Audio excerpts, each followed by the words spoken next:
Paisajes humanos, voz, poesía y canto.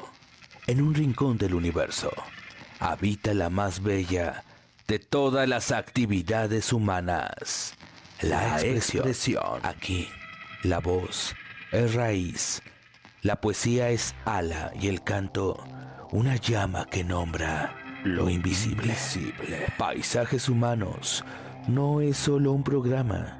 Es un territorio sagrado donde las humanidades respiran, donde la palabra se vuelve puente, abrazo y despertar. Porque somos más que cuerpos, somos preguntas, somos memoria, somos música y somos lucha. Paisajes humanos, un lugar para volver a ser humanos, desde el arte, desde la palabra, desde el alma. Voz, poesía y canto, rompiendo fronteras a través de la cultura.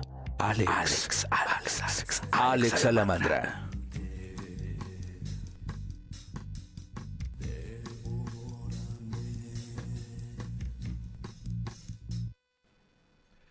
¿Qué tal? ¿Cómo están? Excelente tarde hoy de Venus, primero de agosto de este año 2025.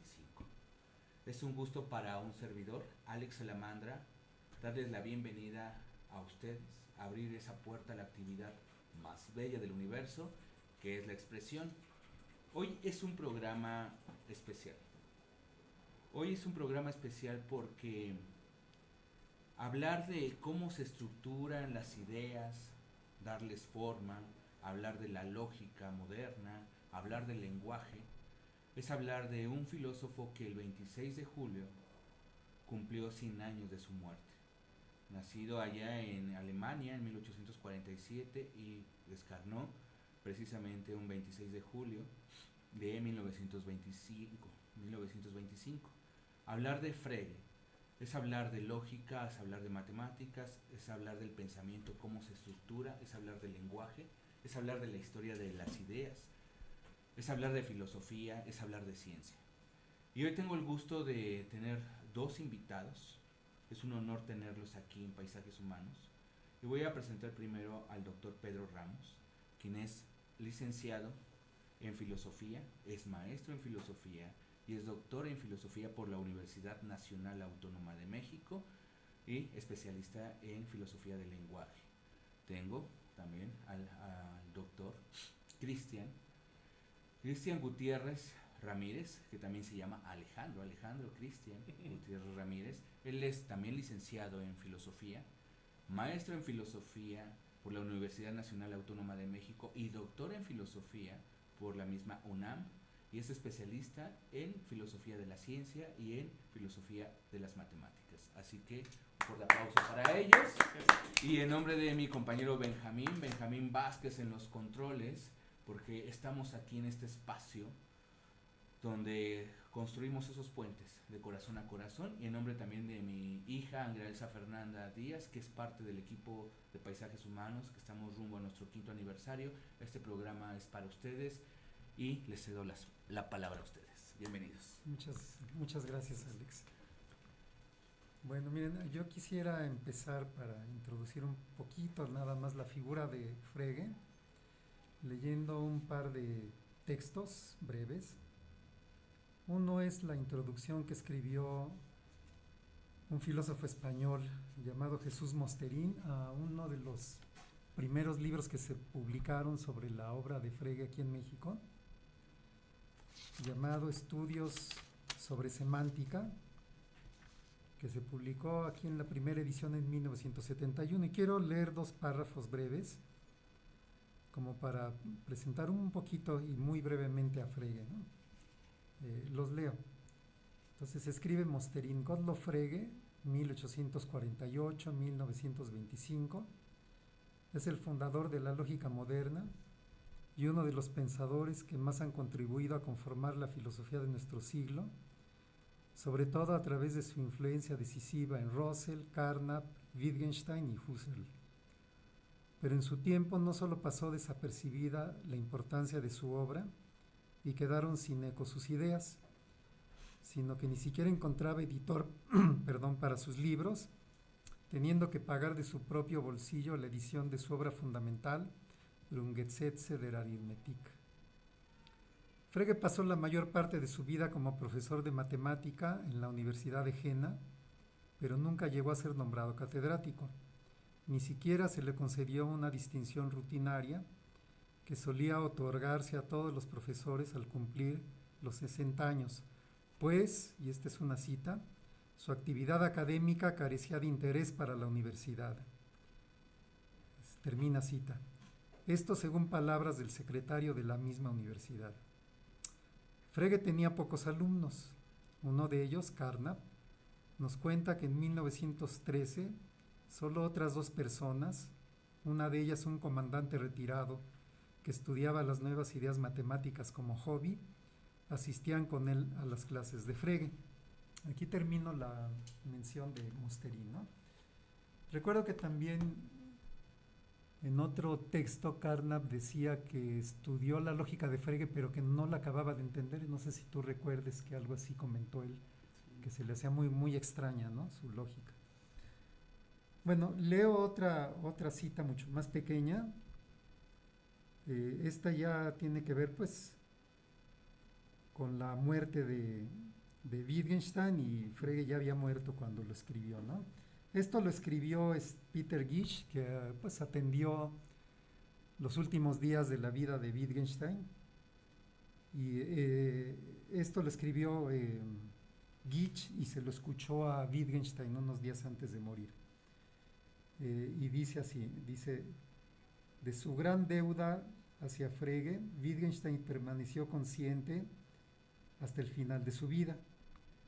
Pocos días antes de su muerte, él me dijo: ¿cómo me hubiera gustado haber escrito como Frege? Y en Zettel, que es un texto de Wittgenstein que se tradujo como papeletas, en Zettel, parágrafo 712, él escribió, esta ya es una cita de Wittgenstein: el estilo de mis oraciones está extraordinaria y fuertemente influido por Frege. Y si yo deseara, yo podría establecer esta influencia donde a primera vista nadie la vería.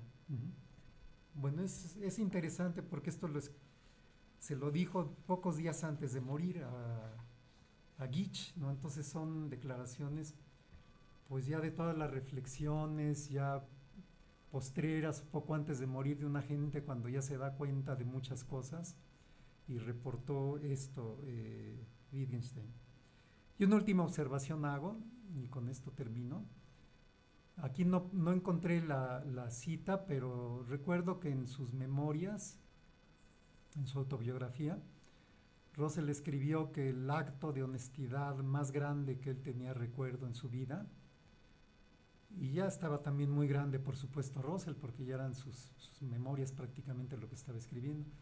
Dice que él recordaba cómo Frege tomó la recepción de la llamada paradoja de Russell, que la aceptó sin más.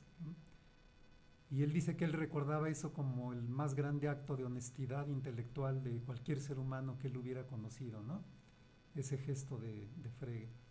Entonces, bueno, con esto nada más yo quería introducir un poquito nada más la figura de Frege, para que nos demos cuenta, pues, del calibre y la importancia del personaje, ¿no? Y con esto termino, Gracias. Sí, pues bienvenidos, desde luego, excelente introducción que ustedes nos dan, doctor, y es un gusto que nos compartan parte de su experiencia y también parte de ese amor ese amor que le tienen al autor, a la investigación, que es parte fundamental de lo que ustedes son como filósofos, como profesores, como formadores de filósofos, pero sobre todo que sigan esta línea, cada uno desde su línea de investigación, el doctor en el lenguaje, en este caso de la filosofía de las matemáticas, de la ciencia, y a hablar de Frege es hablar de uno de los autores que inclusive ahora la inteligencia artificial, la informática, le debe mucho por ese lenguaje que desarrolló, ese lenguaje analítico, sobre todo la lógica moderna, ¿no?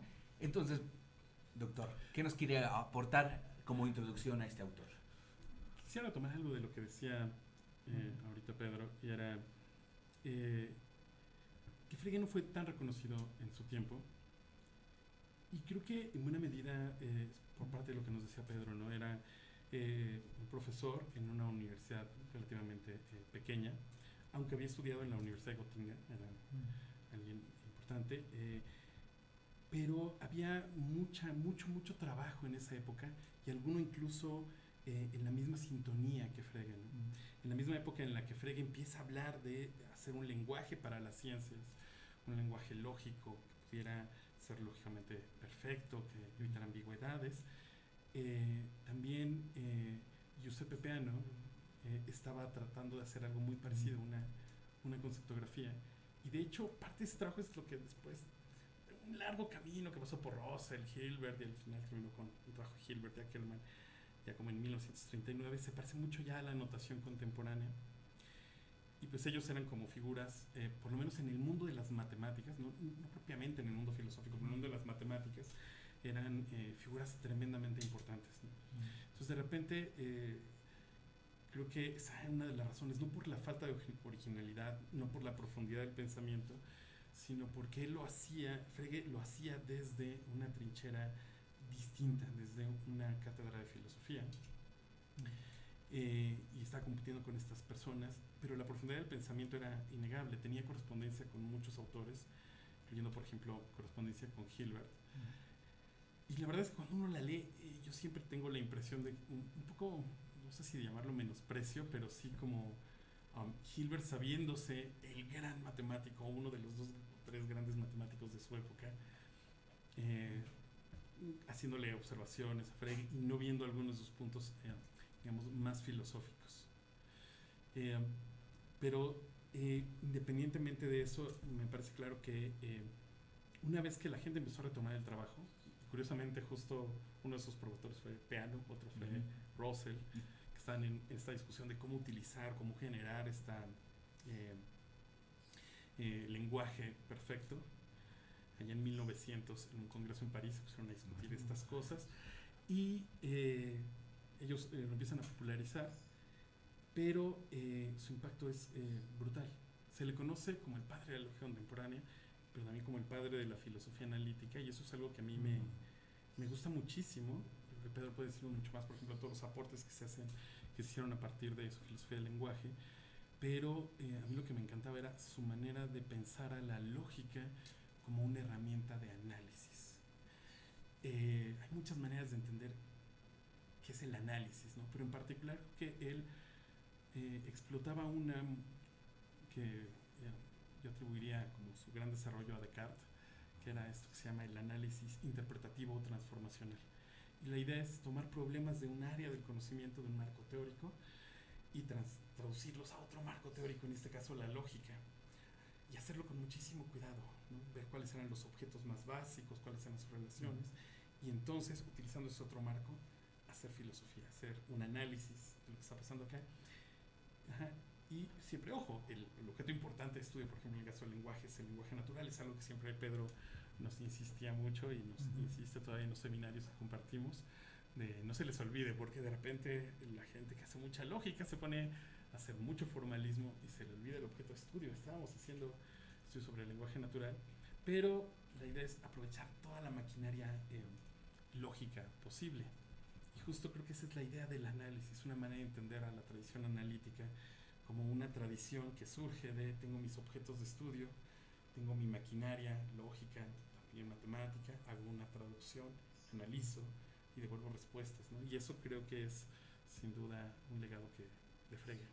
Wow, ¿no? Excelente.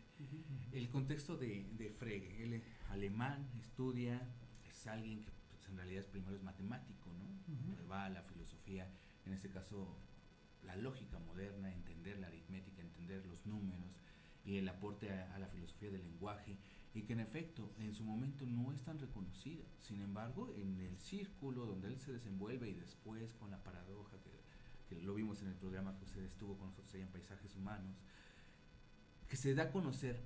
Pero la pregunta es aquí hoy en el 2025 era para que hubiera pues, momentos especiales para recordarlo, para nombrarlo, porque insisto, o sea, hablar de alguien tan importante para el pensamiento y lo que desarrolló en el mundo de las matemáticas, en el mundo de la lógica, insisto, hoy ejemplo, nosotros tenemos esta conexión a través pues, de la comunicación, redes sociales, pero todo está atrás una ingeniería del lenguaje, una ingeniería lógica, y que Frege le aporta todo esto, y que en efecto tendríamos que hacer hasta manifestaciones para recordar a uno de los grandes que ha tenido el sistema del pensamiento mundial, ¿no? Estamos hablando del mundo y que rompe precisamente las temporalidades. En ese contexto donde Frege empieza a estudiar y empieza a ganar también pues respeto y hasta cierto punto pues, como esa parte de asombro, ¿no? ¿Qué está desarrollando este hombre? La primera pregunta es eso, ¿por qué la mayoría de los pensadores como Frege en su momento no tiene tanto auge? ¿Por qué hasta después con otros pensadores que vienen, lo analizan, lo estudian, lo que nos compartió, es cuando empiezan a tener esa importancia y decir, wow, o sea, lo que propuso Frege en este caso no es cualquier cosa? Y en su momento, ¿por qué pasa eso? Pues mira, yo diría muy en general que eso no solo le ha pasado a Frege, ¿no? Yo creo que la gente que abre brecha no siempre pues es reconocida en su valor, ¿no? Eso le ha pasado a artistas, a científicos, a filósofos, y hasta pasado el tiempo, digamos, su legado, su enseñanza empieza a ser asimilado y reconocido, ¿no? Eso yo creo que le ha pasado, te digo, repito, a muchos artistas, a músicos, a filósofos, ¿no? ¿Sí? Pues los que abren la brecha, ¿no? Sí, sí, doctor. Y Frege abrió brecha. Wow. Digamos, él fue desbrozando el camino, como dijo Cristian, pues lo consideramos el padre de la filosofía analítica, o sea, fue en lo que comentaba Cristian, ¿no? Él aplicando la lógica a la fundamentación de las matemáticas, estaba haciendo pues una labor muy filosófica, él, porque él quería entender pues cuál es la naturaleza de los enunciados de la aritmética, qué tipo de enunciados son, si digamos con base en distinciones muy filosóficas, decía, pues serán sintéticos o analíticos, es decir, verdaderos en virtud de su significado, o serán sintéticos a priori, como decía Kant, ¿no? Esas son cuestiones muy filosóficas. ¿Qué tipo de verdad es la verdad matemática? Para Frege, pues él lo que quería demostrar era que la verdad matemática en realidad era verdad lógica. Ahí estaba tocando cuestiones de ontología cuando hacía esas preguntas, la otra era de filosofía del lenguaje y de epistemología, qué tipo de conocimiento es el conocimiento matemático, ¿no? Si hubiera llevado con éxito su proyecto, pues tendríamos que decir que el conocimiento matemático es en realidad conocimiento lógico, ¿no? Que el tipo de enunciados matemáticos en el fondo pues son enunciados lógicos, y la verdad matemática es verdad lógica, y esos no son temas de estudio matemáticos propiamente dichos, ¿no? Entonces, en el trabajo que desarrolló Frege, aplicando la herramienta que él mismo creó, que es la, digamos, la lógica deductiva de lo que decimos de primero y segundo orden, él hizo un trabajo, pues, entre él mismo decía que era entre matemático y filosófico, ¿no? Yo recuerdo que escribió, creo que en la introducción o el prefacio de su conceptografía, dice, es que este trabajo, pues los matemáticos como que no lo entienden y no lo aceptan porque no parece mucho ser matemáticas, y los filósofos tampoco, ¿no? Esa era la apreciación o la visión que él tenía de cómo era recibido su trabajo. Su trabajo, ¿sí? su aporte. Porque estaba trabajando problemas, digamos, muy filosóficos con una herramienta que él había desarrollado, que en su época era muy poco conocida, que era pues esta lógica de primero y segundo orden, y la estaba aplicando para hacer todos estos análisis, y él fue el primero que lo pudo hacer así porque fue el padre de esta lógica, digamos, de la lógica contemporánea. Y era una cosa que nadie conocía en aquel entonces, ¿no? Entonces él, abriendo brecha, ya después, generaciones posteriores de filósofos se dieron cuenta del valor de lo que él estaba haciendo, ¿no? Y de cómo la lógica puede servir como herramienta de análisis a la filosofía. Y de ahí nace la filosofía analítica, en mi visión de las cosas, pero no sé si tú quieras añadir algo más, Cristian. Solo añadiría algunas notas. Yo creo que las condiciones históricas no eran muy favorables para él, porque Frege yo creo que es un kantiano. O sea, tiene mucha de la filosofía de Kant, permea su pensamiento, pero Kant creía que la lógica era una disciplina acabada. Y mucha gente iba como en ese tenor. Y justo su propia visión, por ejemplo, de la reconstrucción de las matemáticas, era vía las intuiciones puras a priori, ¿no? Entonces necesitamos la intuición de tiempo a tiempo, la intuición para el espacio, para una para geometría, para otra para el álgebra. Y él, parte del meollo es que él dice, no, para la geometría sí necesito intuición para el espacio, pero para la aritmética no. Porque lo que me da el tiempo es el orden, y yo creo que el orden lo puedo reconstruir con la lógica. Pero no con la lógica que tenía en mente Kant, sino justo parte de la genialidad, es lo que decía Pedro, meterle, por ejemplo, un segundo orden, una lógica de conceptos, también meter relaciones, ¿no? Hizo un lenguaje mucho más rico, empezó a hablar de cosas que nos trajan mucho, como que hemos discutido recientemente, cosas como equivalencia de contenido, ¿no? Mismidad de contenido, elementos en su lógica que hacen que las cosas funcionen de manera muy particular, y él se fue por ese trabajo. Y en ese mismo contexto, a mediados del 19, finales del 19, en matemáticas surge necesidad de tener teorías sobre colecciones de cosas. Y entonces surgen varias propuestas, y creo que eso es y Frege mismo da una, que es la teoría de las extensiones. Las extensiones de los conceptos son las colecciones de todos aquellos objetos que caen bajo el concepto, es decir, que cuando saturan al concepto, dan como resultado la verdad. Y entonces se genera una teoría de colecciones, algo muy parecido a una teoría de conjuntos. Pero creo que eso justo le juega un poco en contra, porque hay muchos competidores con teorías propias muy similares, pero que eran grandes matemáticos o matemáticos muy conocidos.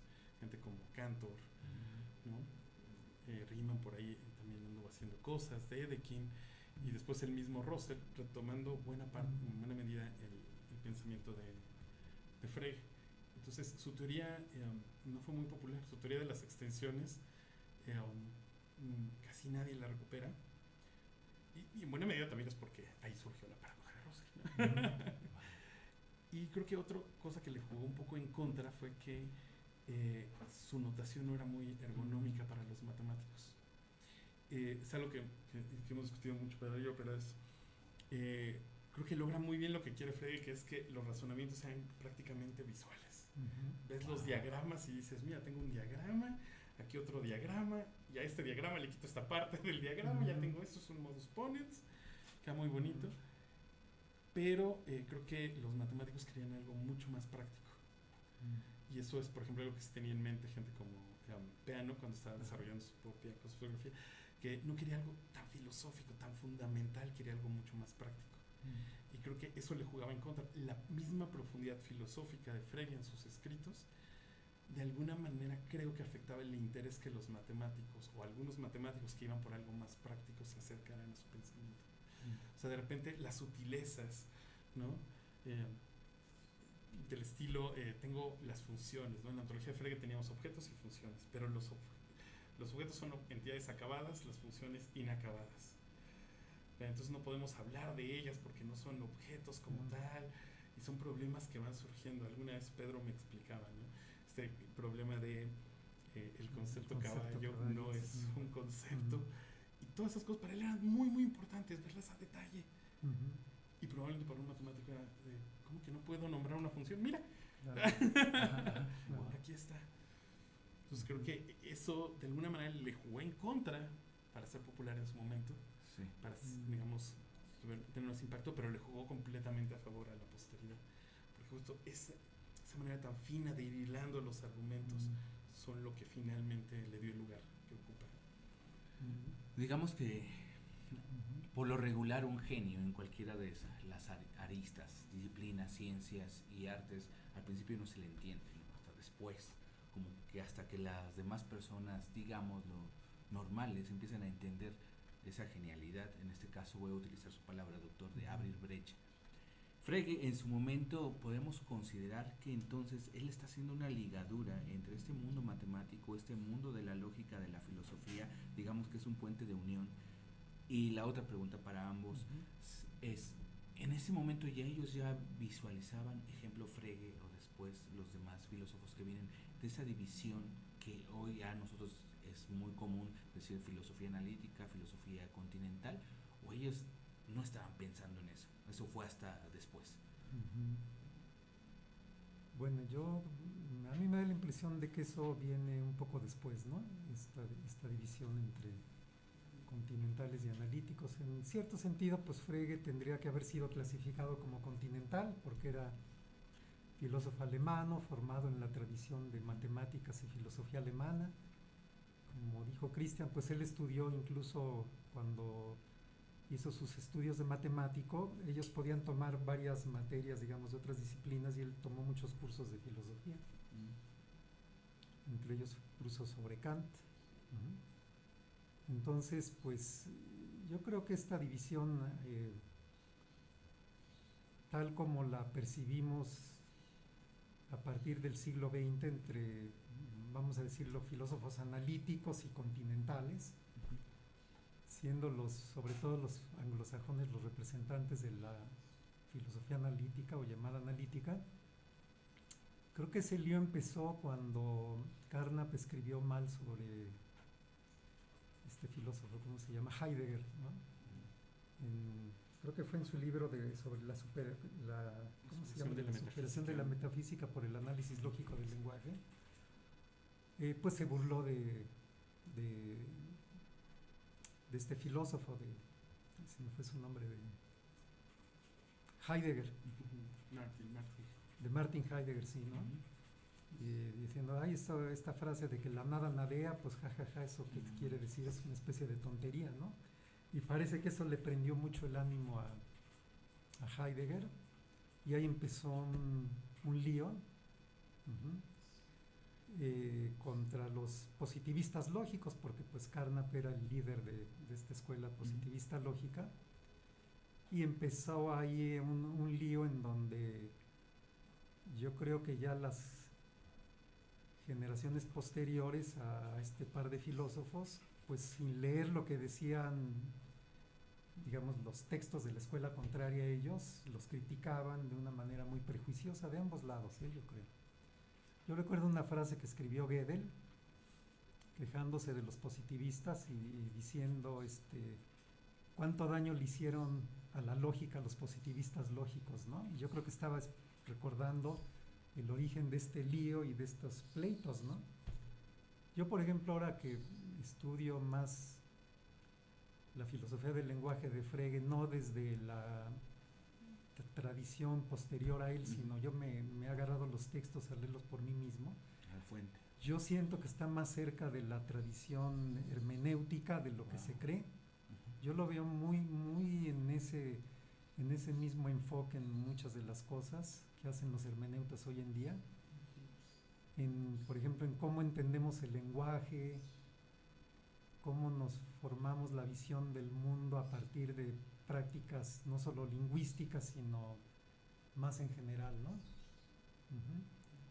A mí me da la impresión de que su enfoque de filosofía del lenguaje está más cerca de la tradición, digamos, hermenéutica actual, de lo que los discípulos y filósofos posteriores de la filosofía del lenguaje de Frege consideraron que estaba. Es la impresión que a mí me da, pero sí. No sé si quieras añadir algo. Yo creo que algo que también influyó bastante. Bueno, primero quisiera hacer una aclaración. siempre que hablamos de filosofía analítica y filosofía continental, siento un vacío en el estómago. ¿Por qué, doctor? Cuéntanos. Porque siempre creo que en realidad son diferentes tradiciones, diferentes metodologías, pero es muy difícil hablar de la tradición continental, ¿no?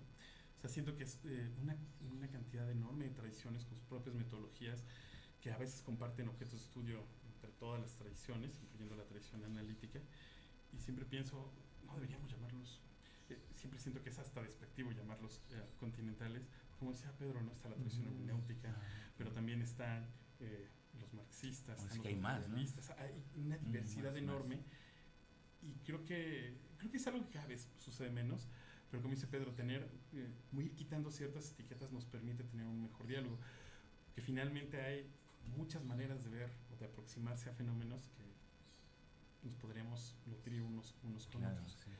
Sí. Y sobre eso que menciona Pedro, algo que me gustaría mencionar es que creo que también hay un elemento que podría ser, pues hay elementos políticos, ¿no?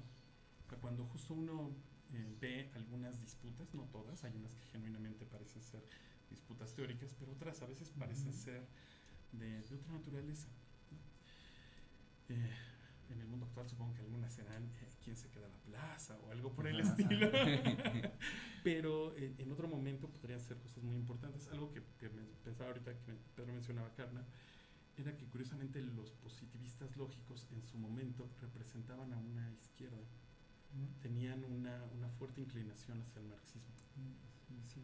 Ellos tenían su propio manifiesto y ellos en ese periodo estaban inclinando hacia una izquierda fuerte. Y por otro lado, Heidegger, para bien que mal, y esto no me voy a meter más en eso, pues él era miembro del partido nazi en Alemania, ¿no? Y había ahí había querellas, ¿no? Y siempre me gusta mencionar eso porque uno de repente siempre da la impresión opuesta, ¿no? Positivistas lógicos seguramente eran muy, muy cuadrados, con ideas más conservadoras o algo así, y cuando uno revisa es increíble en ese periodo como ellos representaban una izquierda. Pero claro, las cosas van cambiando, ¿no? Y hay conflictos ahí. Lo menciono así porque cuando ellos se mueven a Estados Unidos, una tradición, o buena parte de la gente que lo retoma, sí tiene ideas un poco más conservadoras, gente como Wine y otros, ¿no? Pero es algo que se está moviendo, pero creo que eso influyó bastante. Incluso hay anécdotas maravillosas de Carnap viniendo a México en el 68 a visitarle con Berry. Aile de Gortari, Aile de Gortari, que era un lógico mexicano. Sí. Entonces creo que eso también afecta un poco las disputas, ¿no? Pero coincido con Pedro, muchas veces los problemas, cómo se tratan, hay diferentes énfasis, pero creo que se puede establecer un diálogo muy, muy nutrido con otras tradiciones en el análisis del lenguaje y de otros fenómenos, ¿no? De diversa naturaleza. Gracias, doctor. Vamos a introducirnos a esa parte desde su subjetividad, es decir, el doctor Pedro, ¿sí? El doctor Cristian, ¿cómo encuentran a Frege? O sea, ¿cómo se dan cuenta y por qué hasta la fecha lo siguen estudiando, lo siguen nombrando y es de sus autores bases? Y en este momento me permito también para comentar que este programa especial en realidad es porque el doctor que estuvo con nosotros en Paisajes Humanos hablando de Frege nos habló precisamente, vienen 100 años, es necesario. Entonces es una propuesta de entrada del doctor y darle reconocimiento público, porque hablar de Frege, ustedes ya lo introdujeron, pero vamos ya a esta parte de ustedes, desde el doctor Pedro, el doctor Cristian, ¿cómo encuentran a Frege y por qué hasta la fecha Frege es parte fundamental del trabajo que ustedes hacen y construyen? Pues mira, en mi caso no tengo claro por qué mi primer intento de tesis fue Frege. Lo abandoné de licenciatura, ¿no? Cuando estaba. Y fui a agarrar justo el argumento de la identidad que viene al principio de sobre sentido y denotación, ¿no? Sí, ahí ni supe yo exactamente por qué, ¿no? Pero yo creo que por algo me habrá llamado la atención. Ya después lo abandoné y me licencié en una tesis sobre la epistemología de David Hume, pero pues por ahí empecé yo. Y yo hoy en día lo que yo diría es que digamos, por lo menos de los textos posteriores de filosofía del lenguaje que yo pude estudiar después de Frege, me parece que el enfoque que tiene Frege sobre la filosofía del lenguaje me da la impresión de que tiene una vena muy filosófica y que es poco explotada en la filosofía del lenguaje posterior a él, ¿no? Me da esa impresión y esta vena yo creo que se puede decir fácilmente de esta manera, ¿no? Cuando usamos nuestro lenguaje, nosotros hablamos de las cosas pues como las conocemos. Eso tiene que ser muy obvio, ¿no? Desde donde las conocemos y tal como las conocemos, pues desde ahí las conceptualizamos, nos referimos a ellas, las mencionamos, decimos que esto es verdadero o esto es falso, pero siempre está mediando la perspectiva cognitiva necesariamente, no puede ser de otra manera, que tenemos sobre la realidad. Desde ahí digamos, hablamos de los toros desde la barrera y desde donde los vemos, ¿no? Y Frege yo creo que recupera ese aspecto del lenguaje en su noción de sentido, lo que él llama el sentido o Sinn en alemán, ¿no? Él recoge la perspectiva esta desde la cual usamos el lenguaje ordinario, la mete en la noción de sentido, que no es la noción del significado, digamos, convencional, lingüístico, de reglas convencionales que rigen el uso del lenguaje, sino más bien es dando por sentado que esas reglas existen y que gracias a ellas podemos aprender y comunicarnos con el lenguaje. Ya en la comunicación efectiva aparece lo que él llama el sentido y es, creo yo, esta perspectiva cognitiva desde la cual podemos entender y conceptualizar y hablar del mundo, ¿no? Y tal como yo entiendo la noción de Frege de sentido, esta ya es digamos, mi manera de comprenderlo, es que el sentido involucra a la ontología, ¿no? O sea, la misma ontología de las cosas de las que hablamos ya están metidas en la noción de sentido, pero con la perspectiva cognitiva desde la cual lo estamos conociendo el mundo, y esto involucra percepciones, conceptos, creencias, saberes, prejuicios. Yo creo que todo eso está integrado en la noción fregiana de sentido, ¿no? Y gracias a que tenemos un lenguaje articulado con reglas, digamos, gramaticales que podemos asimilar cuando somos muy pequeños, empezamos a usar el lenguaje, lo empezamos a usar de esa manera y toda la vida lo usamos así. Incluso en escritos de tipo científico uno podría detectar este tipo de cuestiones, y a mí me da la impresión de que ese aspecto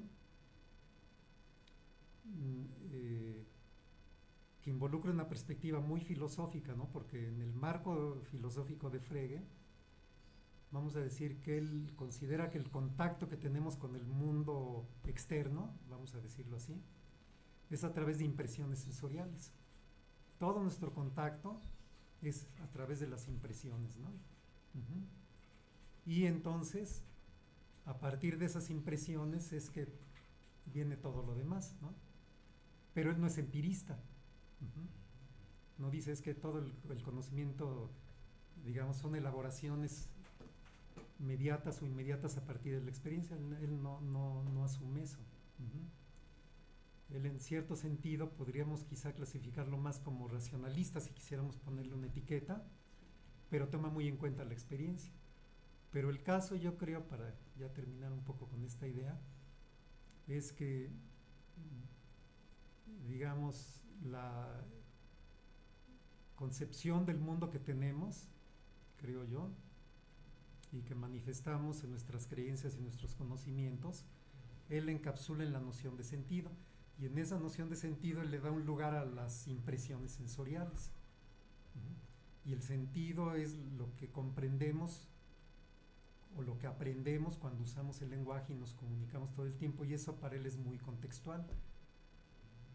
Y él, en su teoría del sentido, trata de integrar todo esto de una manera que yo no le he visto en la filosofía del lenguaje posterior a él, tal como él la hace, con la riqueza y la profundidad que lo hace, ¿no? Me da la impresión de que eso no se ha tomado muy en cuenta con la profundidad que él lo hizo, y a mí eso es lo que, digamos, de su filosofía del lenguaje más me gusta y más me interesa seguir profundizando y estudiando. Entonces yo me quise centrar en eso porque es lo que más he estudiado. Probablemente Cristian lo enfoque más desde la filosofía de las matemáticas, que es su área más de trabajo, ¿no? Específica. Sí, mi relación con Frege fue muy extraña, porque mi primer acercamiento fue en filosofía del lenguaje. Uh-huh. Y lo leímos sobre el clásico sobre sentido y referencia, Uh-huh. ¿no? Los problemas de la identidad, y me llamó un poco la atención los enigmas, pero en un curso tradicional normalmente después te dicen Frege se le puede entender como un descriptivista, grosso modo alguien que asocia el significado del término con una descripción, ¿no? Uh-huh. Y vienen todas las críticas posteriores, Kripke y compañía, y dicen y hay que desechar esto, aunque hay argumentos de regreso. Y yo dije, bueno, pues no me llamó mucho la atención. Después leí más su obra lógica, leí la conceptografía, pero yo creo que era muy inmaduro, no es que ahora no lo sea, pero era muy inmaduro para entender como los detalles, la profundidad de sus razonamientos. Lo veía como un sistema distinto, hice las cuentas, todo me salía, digo, perfecto. Y después empecé a ver cosas ya más de filosofía de las matemáticas en el posgrado, ver como ciertos aportes, y aún así no alcanzaba a ver como la especificidad de su pensamiento comparado con otros, ¿no?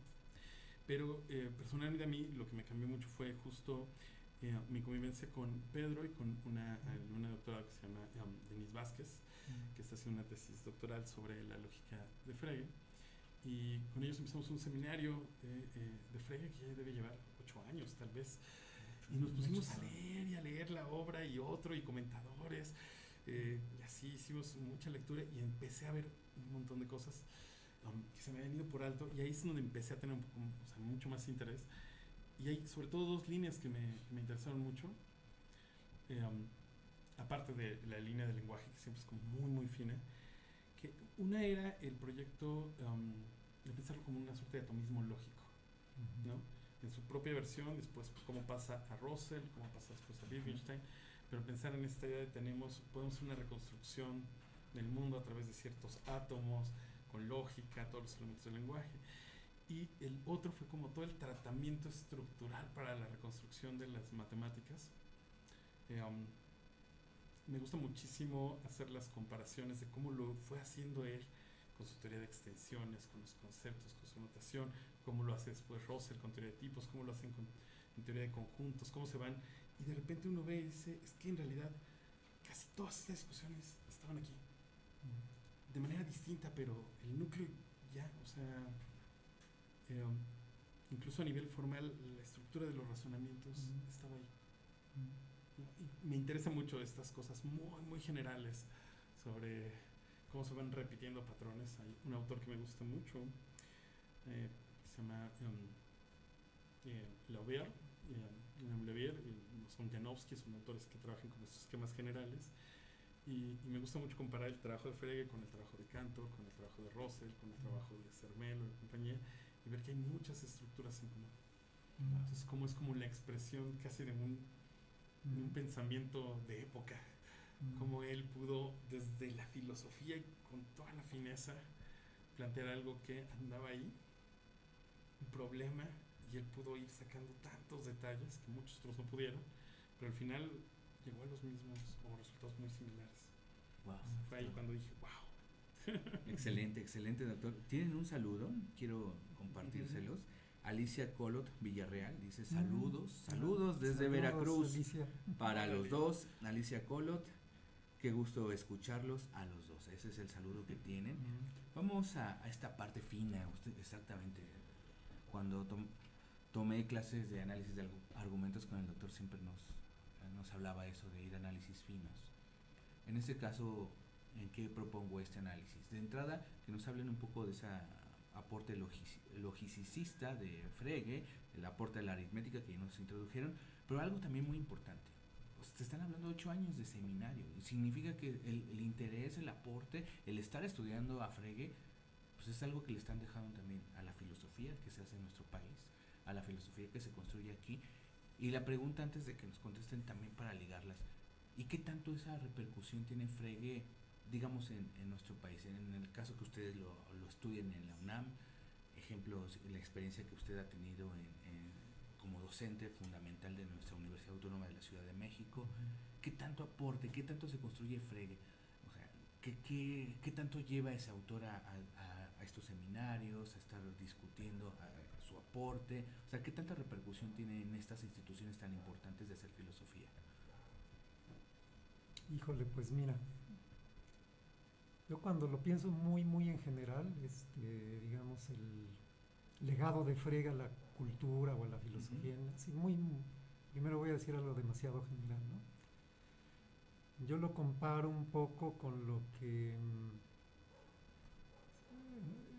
voy a hacer una analogía, ¿no? Se supone que hay una teoría física, la del Big Bang, que dice que, bueno, todo estaba en el origen, en el principio súper concentrado, un núcleo súper denso de toda la energía que revienta y se expande por todos lados y empieza a generarse el universo, ¿no?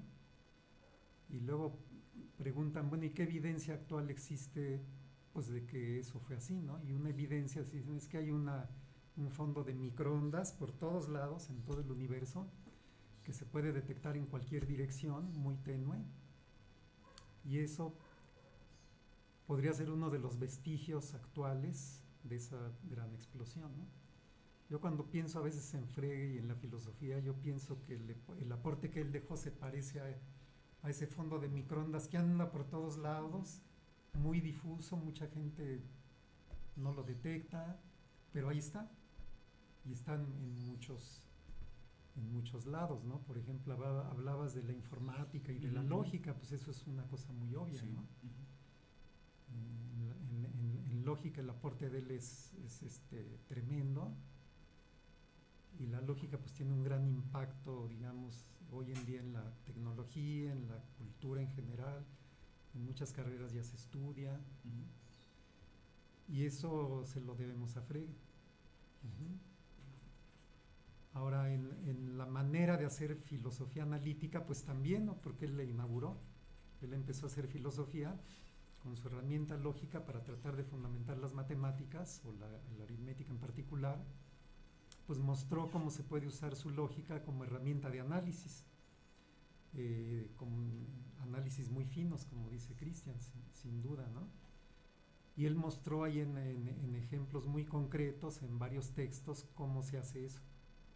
Y eso, pues claro, llamó mucho la atención, y de ahí se generó esta manera de hacer filosofía. Yo pienso que él fue el padre digamos, de esto, ¿no? Y entonces yo en filosofía lo veo también así, ¿no? Los mismos filósofos analíticos creo que en general no son muy adictos a estudiar la historia de la filosofía, los analíticos por lo menos, ¿no?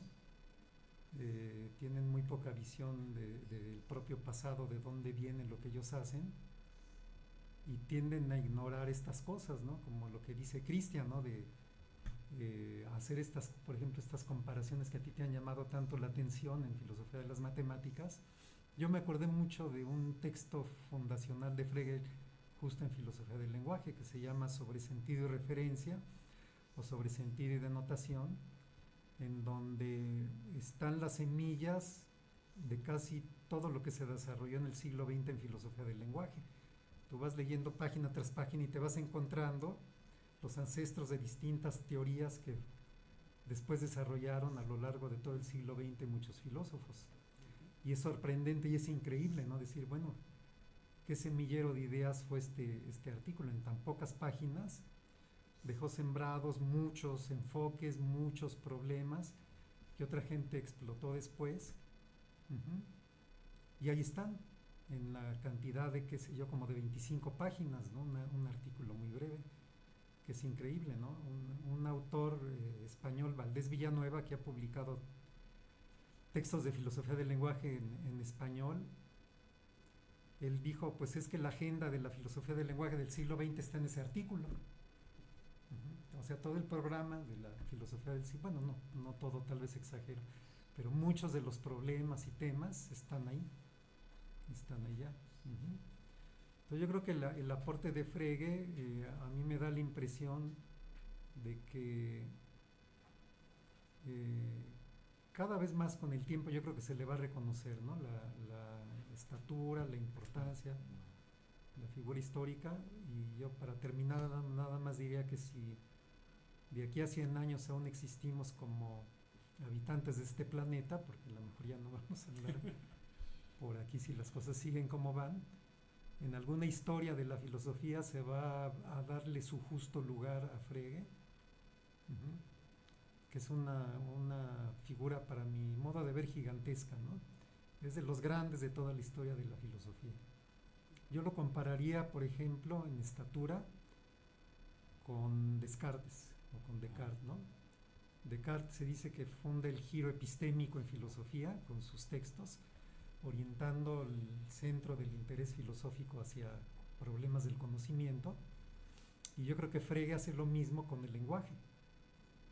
¿Sí? Él es el padre del giro lingüístico en la filosofía, en textos como este que acabo de mencionar, y le da otro giro a la historia de la filosofía, y en vez de ocuparnos tanto de los problemas del conocimiento, con él empieza el auge en problemas más bien muy enfocados hacia el lenguaje. Y esto no solo en la tradición analítica, porque la tradición hermenéutica también se ha clavado mucho en el lenguaje. Y yo pienso que hay más cercanía de Frege con la tradición hermenéutica que con la propia tradición analítica posterior a él. Se me hace que es más cercano su enfoque a lo que es la hermenéutica actual que a lo que hacen los filósofos del lenguaje posteriores a él. Justo por toda la tradición y el legado que recoge, creo yo, de Kant, ¿sí? Y los filósofos analíticos no andan muy en eso, ¿no? Quizá excepto en filosofía de la ciencia, en donde se dice que, bueno, ya, perdón, ya me extendí un poco más, ¿no? Adelante, ya doctor, estoy llevando la Adelante, discusión a otra dirección, ¿no? Pero, pues, por ejemplo, que las teorías científicas son modelos explicativos de la realidad, ¿no? Yo creo que ese enfoque quizá tiene su origen en Kant.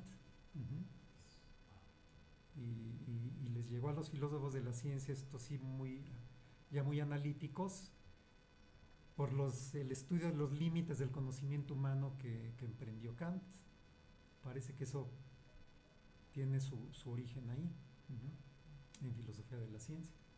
Pero que me parece que no todos los filósofos de la ciencia tampoco reconocen, por lo menos de la tradición analítica, ¿no?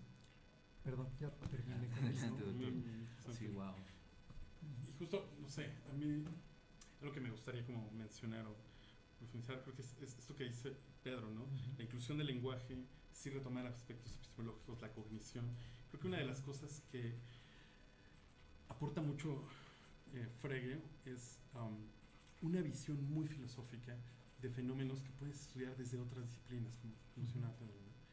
Esta reconstrucción lógica de las matemáticas es un proyecto, como les mencionaba, que está desarrollándose en muchos lados, ¿no?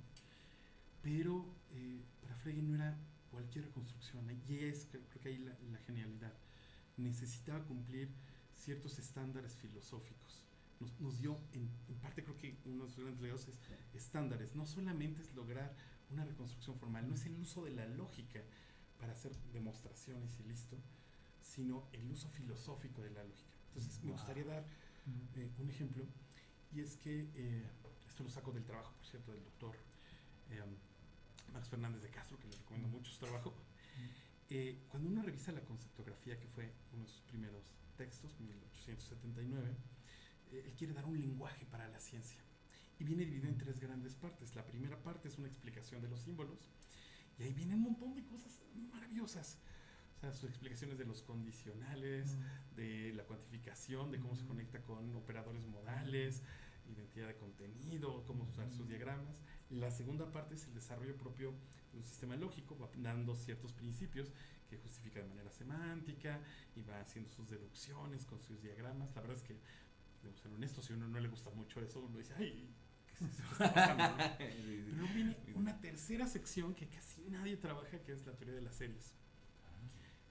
Y ahí nos está enseñando a hacer esto de los órdenes. Y lo que hace Max Fernández en un artículo que ya tiene unos años es mostrar que si esa teoría de las series se le agrega un axioma de inducción, reconstruir la aritmética. O sea, en 1869 hubiese podido cumplir, entre comillas, el sueño logicista. Acéptame mi sistema, te meto esto que me faltó, Ajá. y aquí tienes la aritmética. Y uno dice, ¿y Frege no se daría cuenta de eso? No estoy seguro, pero no hubiera sido suficiente para él. Porque eso solo hubiera sido una reconstrucción formal.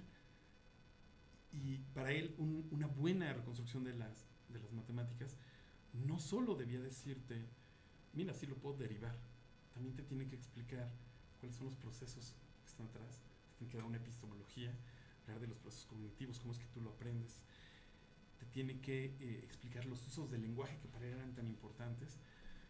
Cuando usas los números, los numerales en estas oraciones, parece que te refieres a objetos.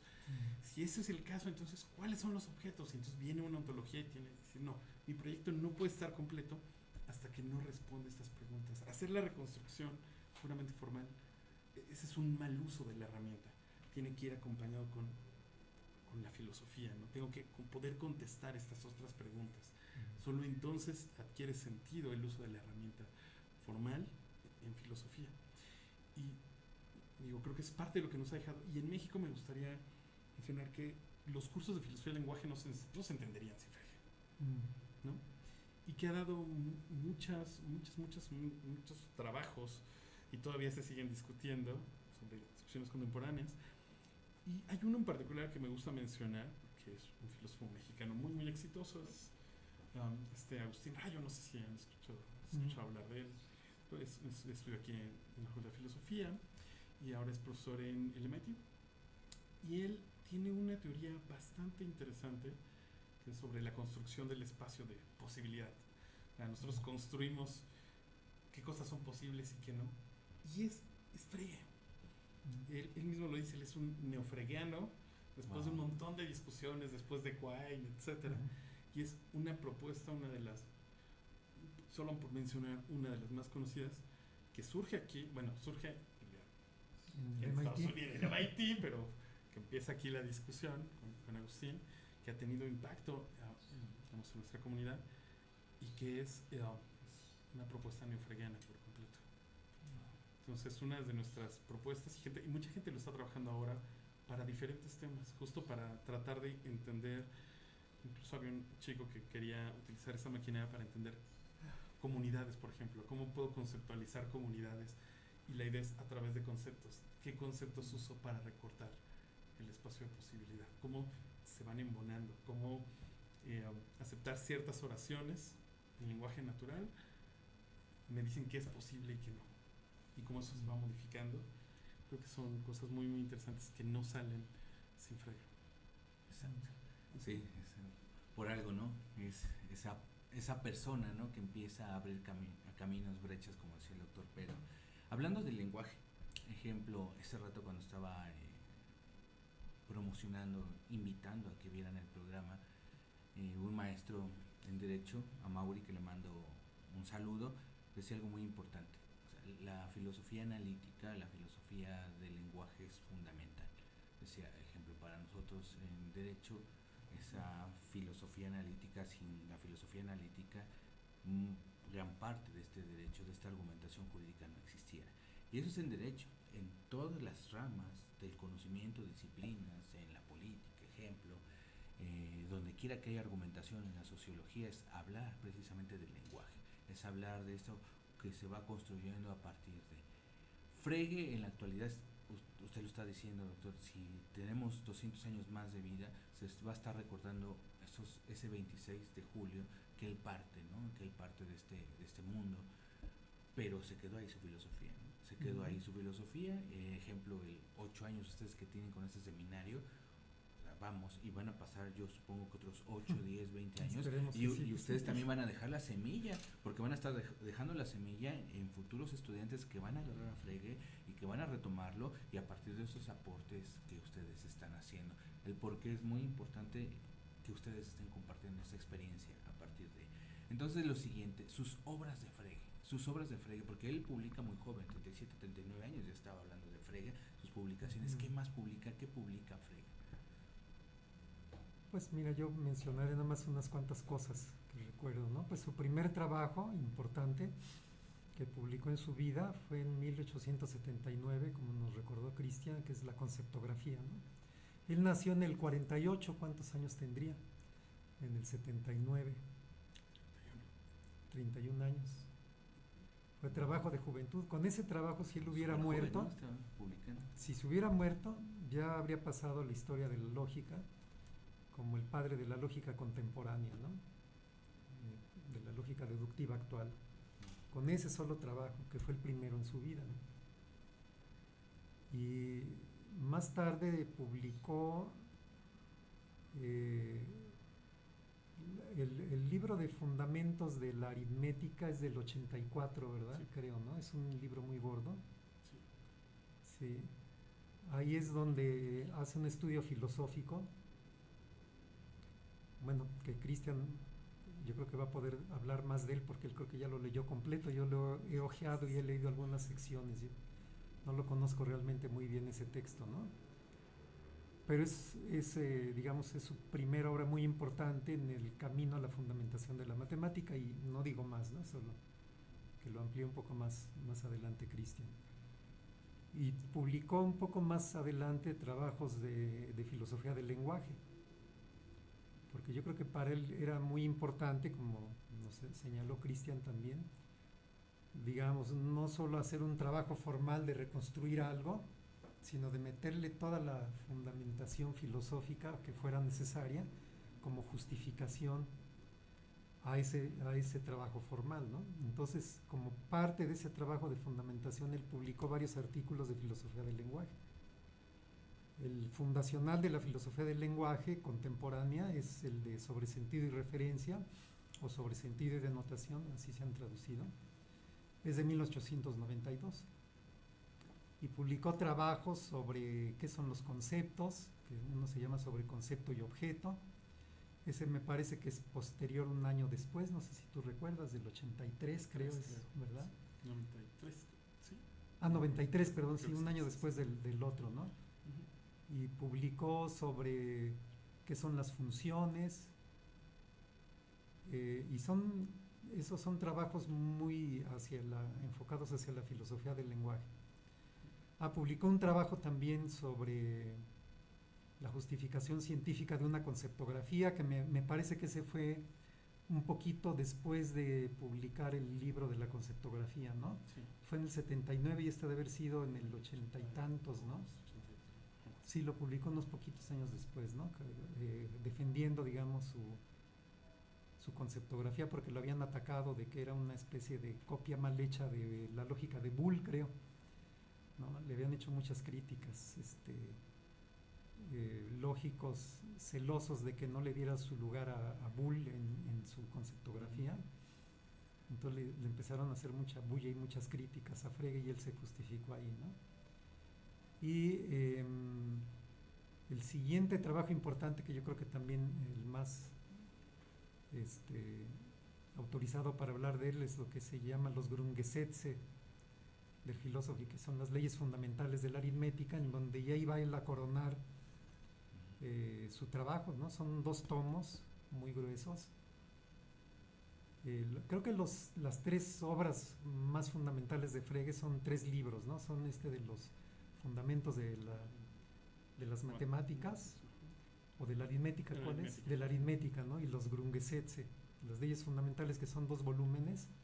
Cuando apareció el segundo, bueno, antes de aparecer, estaba en Galeras, es cuando Russell le manda una carta a Frege, platicándole de su paradoja bueno, ahora la conocemos como paradoja de Russell, en donde le pegaba durísimo a uno de los axiomas, que era uno de los pilares de la obra de Frege para fundamentar la matemática en la lógica. Y se dice que Frege detuvo el trabajo de las Galeras para tratar de resolver la paradoja, pero estudios posteriores dicen que no, su solución no fue realmente buena. Yo creo que él mismo se dio cuenta, porque abandonó el proyecto y acabó diciendo que la matemática era, bueno, y regresó a la posición kantiana, de que eran sintéticas a priori, que el fundamento iba a estar más bien en la geometría,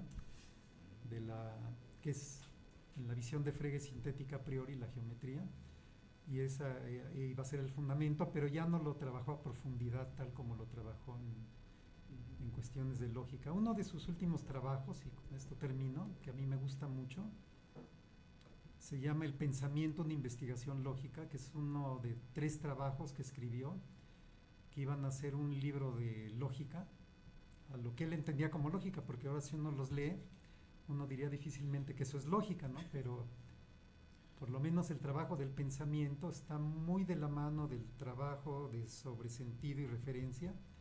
Son 2 textos que van muy de la mano. A mí ese texto me gusta mucho y se me hace muy importante porque él pareciera que lo hubiera escrito inmediatamente después de Sobresentido y Referencia. Sin embargo, tiene muchos años de diferencia. Sobresentido y Referencia es 1892 y este es 1918-19. Pero pareciera que hay una continuidad, casi como si lo hubiera escrito un año después, uno del otro. Y lo que él hace es, yo creo que rescatar su noción de sentido, que yo creo que para él era uno de sus grandes aportes en filosofía del lenguaje, rescata esa noción e incluso lo hace trabajar para demostrar que existe el mundo material, el mundo externo.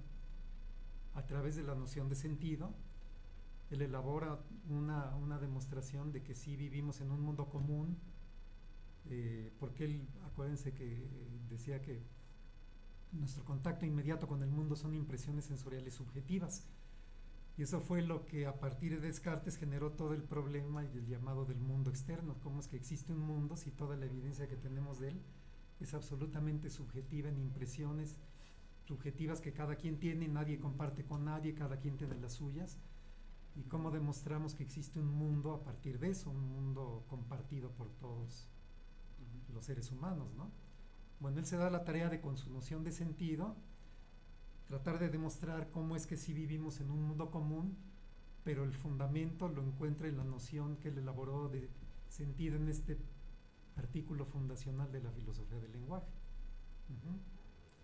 Y ahí yo creo que él trata de cerrar este problema que se abrió con Descartes, por lo menos a los ojos de los filósofos de la modernidad y los posteriores, lo que se llamó el problema del mundo externo, ¿no? ¿Cómo es que existe si solo tenemos contacto con impresiones subjetivas?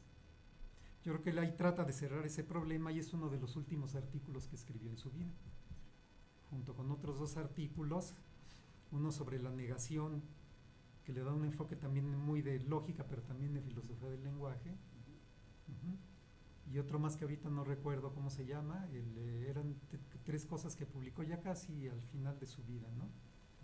En filosofía del lenguaje, e iban a ser parte de un texto, repito, de lógica para él, a la manera como él entendía la lógica, que es una manera en la que hoy en día, si uno los lee, uno diría es que yo difícilmente aquí encuentro la lógica, ¿no? Si lee esos textos.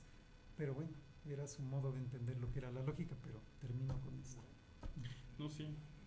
Yo creo que muy de la mano viene la pregunta, ¿no? De cómo entender lógica. Y yo pensaría que justo desde el trabajo de Frege, para entender a la lógica, sería pensarla como no solo el formalismo al que muchas veces nos referimos cuando dicen lógica, el formalismo, no, sino una filosofía de la lógica. Es el uso del formalismo, sí, pero un uso filosófico. Tiene que ir acompañado de reflexiones sobre qué son los conceptos, cuáles son las relaciones de inferencia, qué es la verdad, que era un tema muy muy interesante y que también en el pensamiento discute sobre eso. Sí.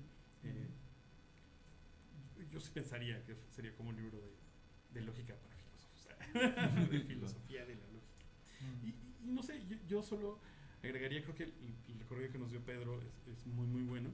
Me gustaría nada más agregar que una manera de verlo, así como nos lo fue narrando Pedro, la idea es como ir viendo el desarrollo del programa, del proyecto, y es que es muy bonito. Empiezas con su lenguaje lógico, después vienen estos textos que menciona Pedro sobre concepto y objeto, sobre función y concepto, donde nos aclara su ontología, porque él tiene que decirte de todo, ¿no?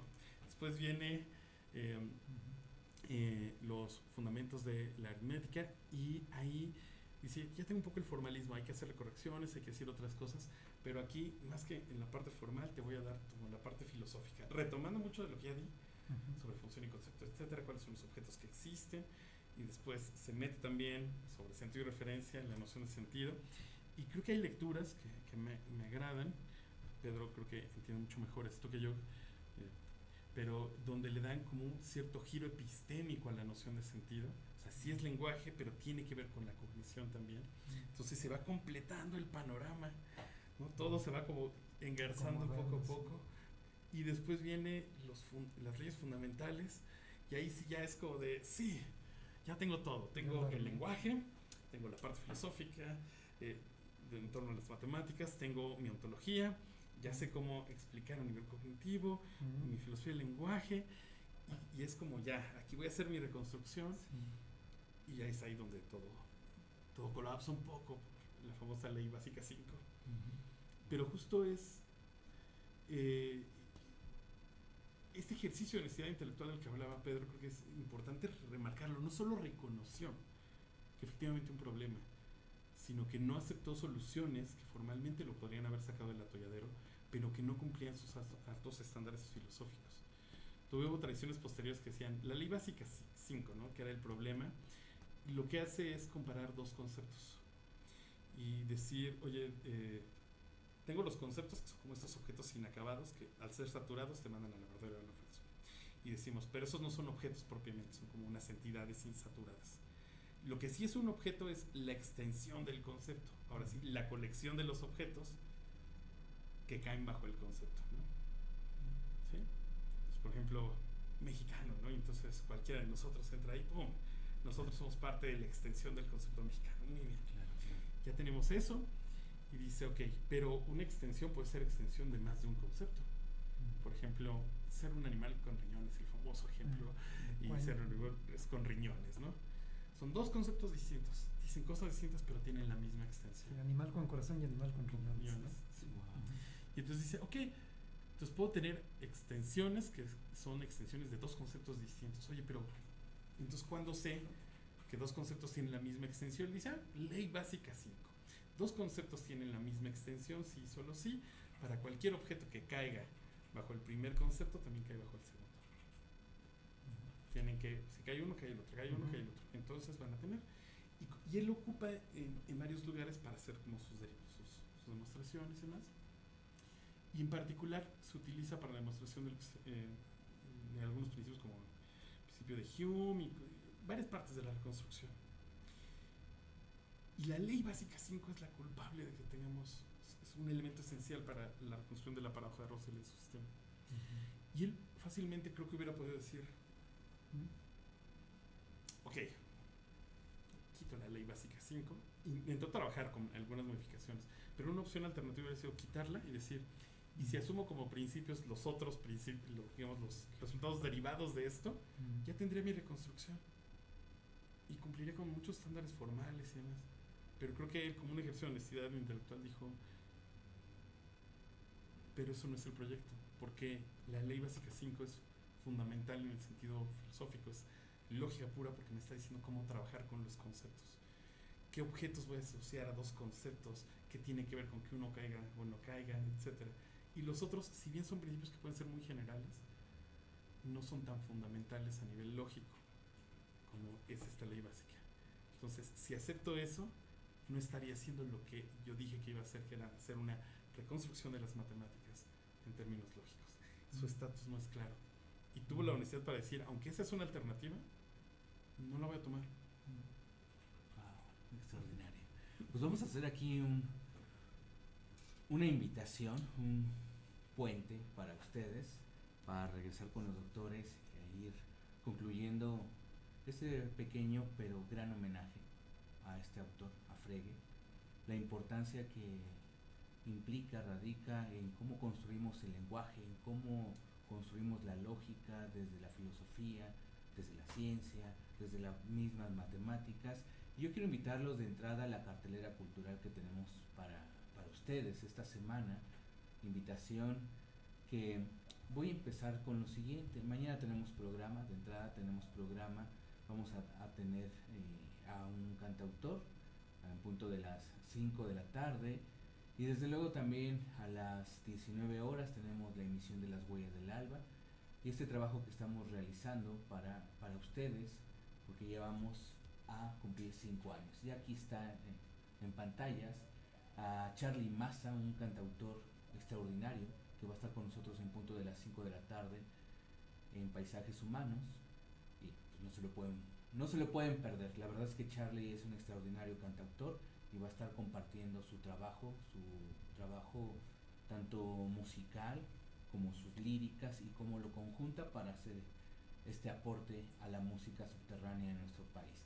Y en punto de las 19 horas vamos a tener la segunda parte con presentar este libro de gospel rock, cómo se empezó a estructurar lo que es el gospel en México, la raíz, y desde luego que vamos a tener a su autor, a Mario Vázquez, un comunicólogo pero también músico que hace este trabajo. La verdad es que un programa también fue muy corto para que él nada más nos dio la entrada a esta obra que es gospel rock, cómo se empezó a estructurar, a fundamentar en nuestro país este género musical que es importante para hablar de blues, para hablar de rock, para hablar de metal inclusive. Antes tenemos que voltear a ver el gospel, ¿no? Como esta corriente musical importante. Y Mario Vázquez va a estar con nosotros mañana en punto de las 19 horas. Ahora, el próximo domingo tenemos una alternativa a nosotros, cómo miramos y cómo vemos lo que se está dando a través de los migrantes. A través de los migrantes, que la verdad es que a nosotros nos tiene que sensibilizar como seres humanos. Y este trabajo se está dando a través de una instalación Tierra de Nadie, y que yo quiero felicitar en realidad a todo el equipo que lo está haciendo parte porque es un taller en humanidades que se está desarrollando allá en la UAM Coajimalpa, en la Universidad Autónoma Metropolitana Coajimalpa, a lo que son los estudiantes de la licenciatura en humanidades, que en este caso es un aporte del doctor Rodolfo Suárez, que está haciendo. Y esto va a ser el próximo domingo en punto de las 6 de la tarde. Es entrada libre. Esto es allá en Belisario Domínguez. Ese es en el SEDAC, en el Teatro SEDAC.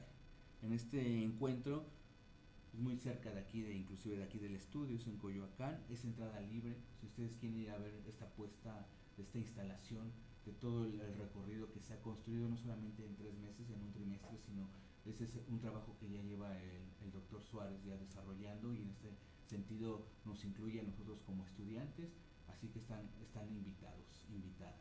Y bueno, ya hablar de 5 años de Paisajes Humanos, 5 años de Paisajes Humanos, lo vamos a nosotros a construir a través de programas especiales ahora en septiembre.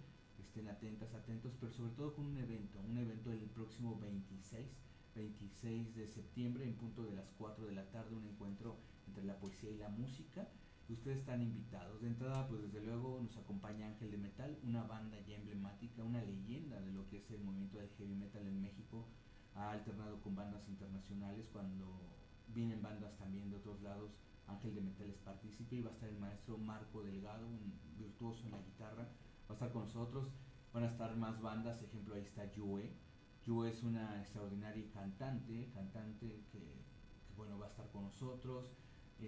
También va a estar Anagrama, una banda pues, de lo que es rap hip hop. Va a estar Octavio Salas, un extraordinario poeta. Va a estar Seguimos Volando. Va a estar Gire, también una extraordinaria poeta. Nosotros en esta propuesta de integrar rock, metal, post-punk junto con la poesía, va a estar Sociedad, una extraordinaria banda de rock.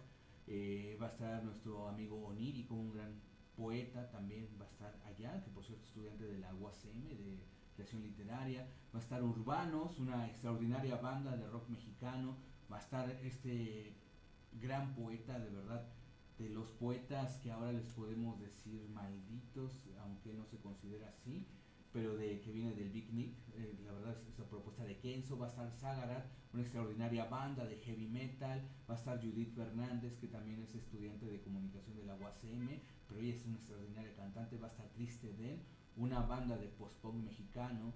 Desde luego va a estar Marshall, Ghostface, va a estar Agónicos, va a estar Exlitotec. La verdad es que va a ser un encuentro extraordinario que no se lo pueden perder. Eni, una banda de post-punk mexicano.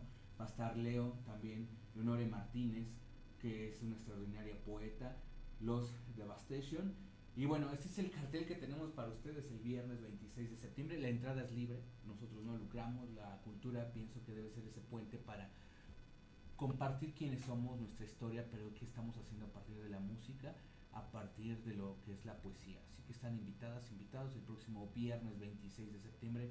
Por favor, agéndelo, eso va a ser en Isoto Bar. Y un saludo a Linda y a su equipo que nos está recibiendo para cumplir ahí, festejar 5 años de esta propuesta cultural que es Paisajes Humanos. Pues vamos a continuar con Frege, con los doctores. Ah, sí, falta. Mañana, de verdad, sí, cierto, muchas gracias, Benja. Mañana es la presentación de Yue. La verdad es que esta cantante extraordinaria, escúchenla, porque ella maneja desde lo que es el metal sinfónico, es su voz, soprano, pero también puede dar unos guturales extraordinarios dentro del new metal. La verdad que su trabajo ecléctico es extraordinario y va a estar en Avenida Xola, número 114, desde luego en el Gato Calavera, mañana sábado 3 de no, mañana es 2, no, va a estar el domingo 3, va a estar el domingo 3 allá en el Gato Calavera. La verdad es que es muy importante que ustedes vayan a estos eventos. Joe se va a estar presentando allá, es extraordinario su trabajo, así que escúchenla en sus redes sociales, y si quieren ir a apoyarla, pues ahí va a estar en el Gato Calavera el próximo 3 de agosto. Vamos a continuar con ustedes para ir abriendo y a la vez cerrando esta conversación. 8 años de lo que es su seminario. Este lugar, este espacio que se ha construido a través de ustedes, de su trabajo y también de Frege. Cuéntenos qué han construido ahí, quiénes son las personas que lo integran, qué significa para ustedes ser parte de este seminario, si es abierto o no para todo público, si nada más es para filósofos, si nada solamente es para quien trabaja el autor. ¿Cómo es esa manera de construcción de entrada? ¿Por qué se dio su historia de este seminario? Porque 8 años, pues también hablar. Y si es abierto para todas las personas o solamente para estudiantes del posgrado, platíquenos de él. Yo te cedería la palabra porque prácticamente es tu estudiante. Por Denise lo abriste, sí. Y yo me integré después a él. Sí. Bueno, es que creo que salió como un seminario. Yo soy un poco fanático de los seminarios, de sentarse a discutir con los estudiantes, y surgió como un subseminario de un seminario más antiguo que tenemos desde 2011, de filosofía de las matemáticas. Fue un seminario de un proyecto que empecé cuando era todavía estudiante de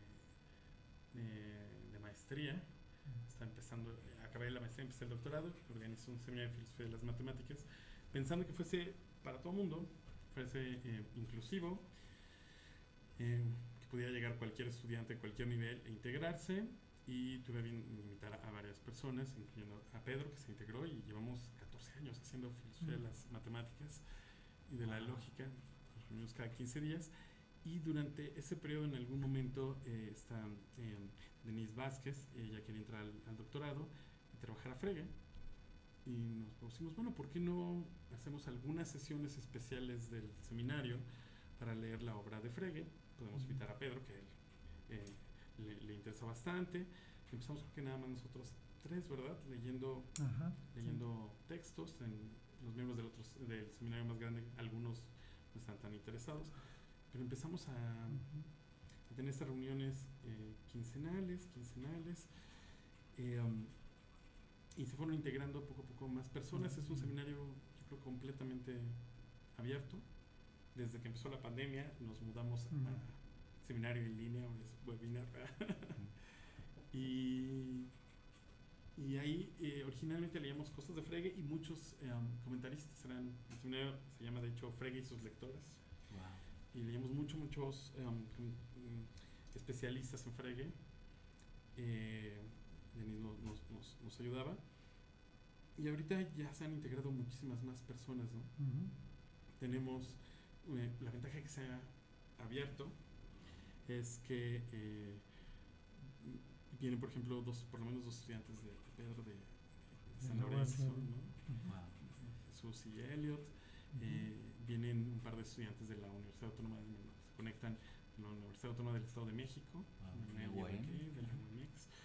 Sí, estudiantes de la Facultad de Filosofía. Yo soy profesor aquí en la facultad De Son filosofía. en Ciudad Universitaria, estudiantes de posgrado, muchos de licenciatura, Wow. y siempre entran y se van, unos entran y otros, pero yo creo que ya hay un núcleo más o menos fuerte, Ujú. por lo menos unos 6, 7 personas, está Estables. sí, Ujú. ¿no? Denise, Esperanza, Ujú. Jesús, Pedro, Gaucho, un montón, hay subidas y bajadas dependiendo de los intereses, pero creo que algo que hemos tratado que caracteriza el seminario es que siempre estar abiertos a que si alguien llega y no conoce mucho, se pueda integrar, se pueda discutir, ¿no? Ujú. Y siempre, creo que esto se lo debemos a Pedro, es algo que es como, lo hacemos como algo mucho por gusto, ¿no? No es formalmente parte ahorita de ningún proyecto ni nada, entonces siempre es, vamos a leerlo con calma, si sentimos que ya quedó claro, avanzamos, pero no hay como una prisa, una urgencia por producir o algo por el estilo, queremos entender, discutir, ¿no? Ujú. Entonces creo que es algo que yo diría, no sé si quieres. Wow, qué hermoso.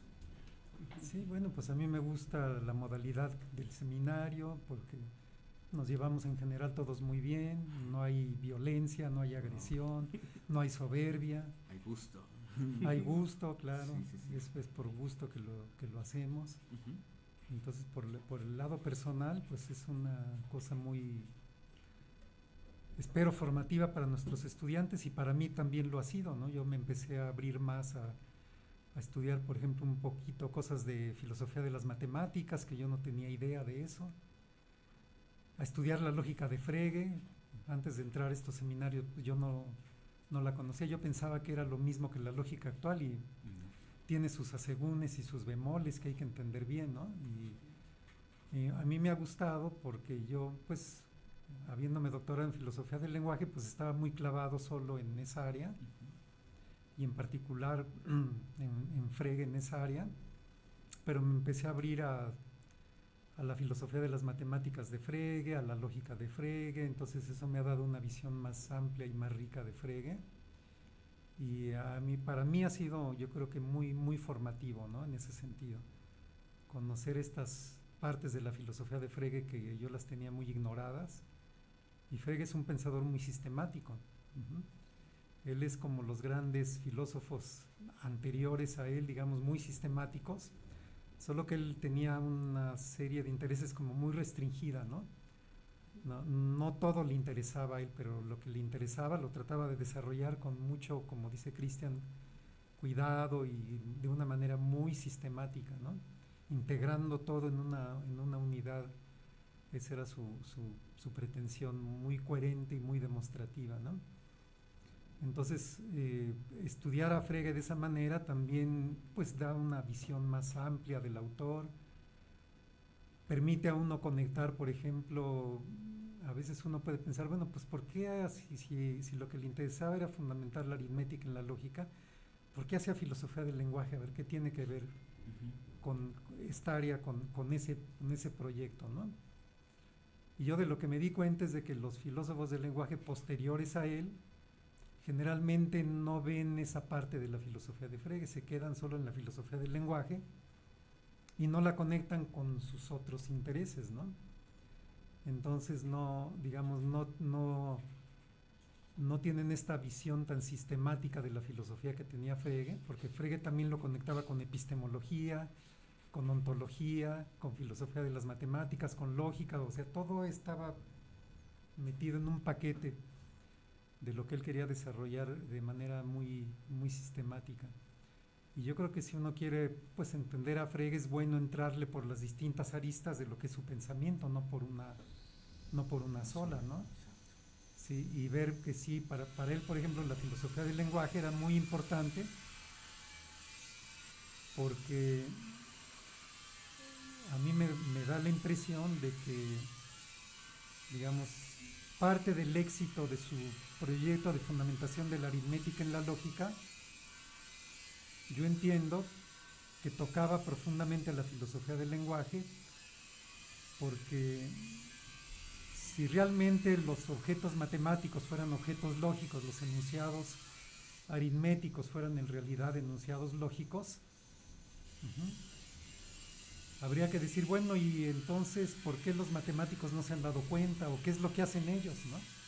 Pareciera que ellos andan en una especie de superficie, que es su lenguaje matemático, su modo de entenderlo, sin penetrar en la profundidad a la que quería penetrar Frege, ¿no? Que era la parte de fundamentación lógica de lo que ellos hacían, ¿no? Y a mí me parece que la noción de sentido podría venir a explicar es justamente esa inquietud, ¿no?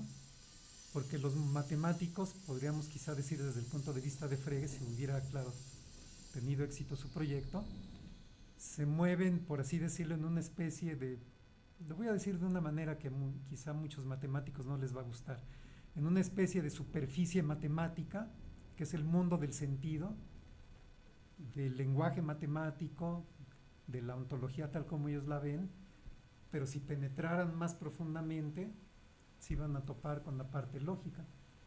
Y entonces yo creo que su propia noción de sentido podría explicar qué era lo que estaban haciendo los matemáticos, con toda su jerga matemática.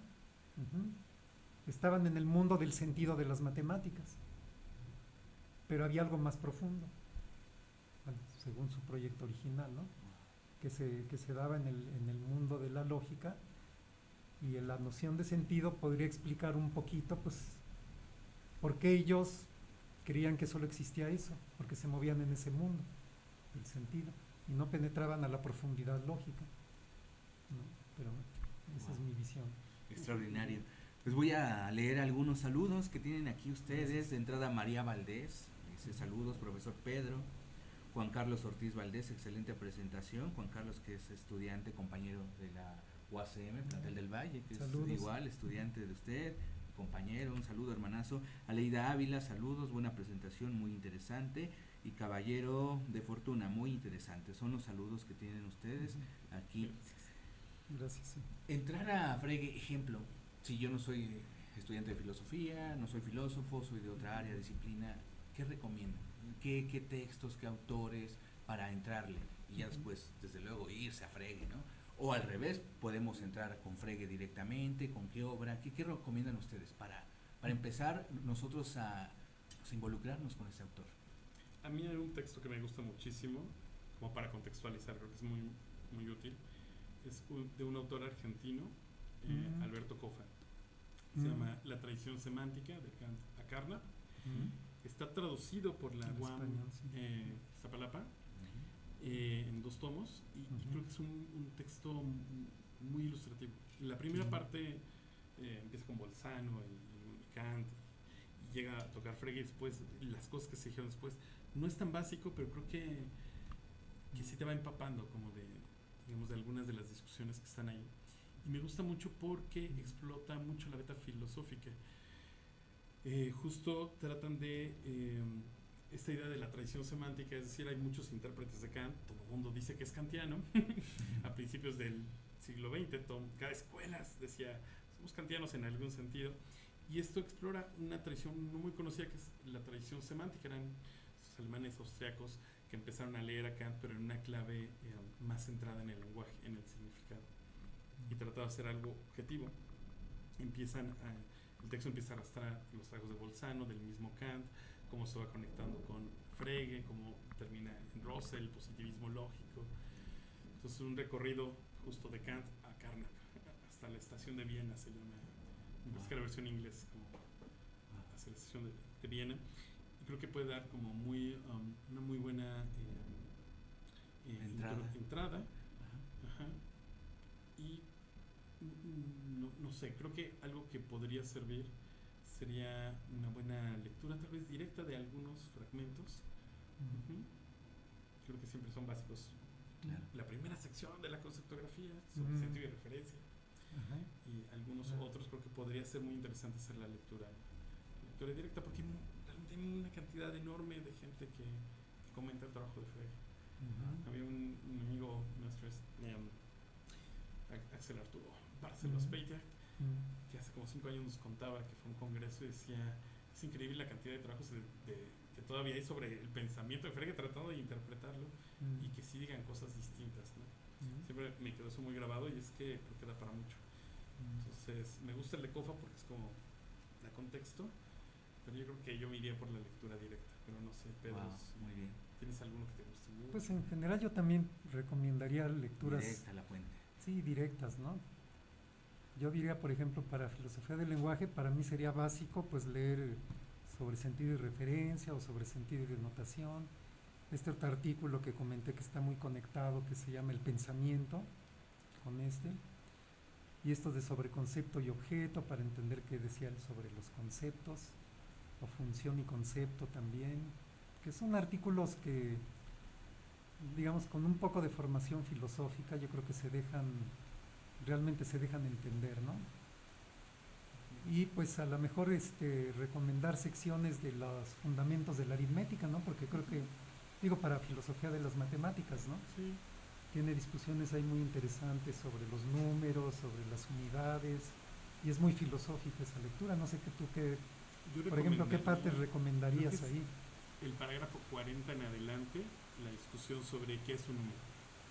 Entonces ahí empieza toda una discusión sobre si nos somos empiristas, qué diríamos sobre el número, racionalistas, qué puede ser el número que no. Y empieza a plantear las cosas de una manera muy interesante. Y empieza a surgir problemas sobre qué debe ser un número. Que sí es importante hacer toda la lectura para entender que luego parecerían hasta problemas irrisorios, ¿no? Hay uno que es el problema de Julio César y es, demuéstrame que el número 2 no es Julio César. Y es, pero ¿cómo? O sea, el número 2 parece algo abstracto, etcétera. Bueno, en el fondo es, parte de lo que quiero son criterios para poder identificar objetos, y ya tengo intuiciones sobre que no debería ser un objeto físico, por ejemplo, que sea contingente, pero tienes que clarificarme para responder por qué no el 2 no es Julio César, cuál es la naturaleza de los números como objetos. Entonces viene toda esa discusión, creo que es de lo que yo más le recomendaría. Más o menos creo que es la sección 40 y siguientes, pero no recuerdo exactamente. Muy bien. Y si alguien se quiere integrar a su seminario, ¿cómo los contactan? Porque pues, afortunadamente nos ven, nos escuchan de varios lugares.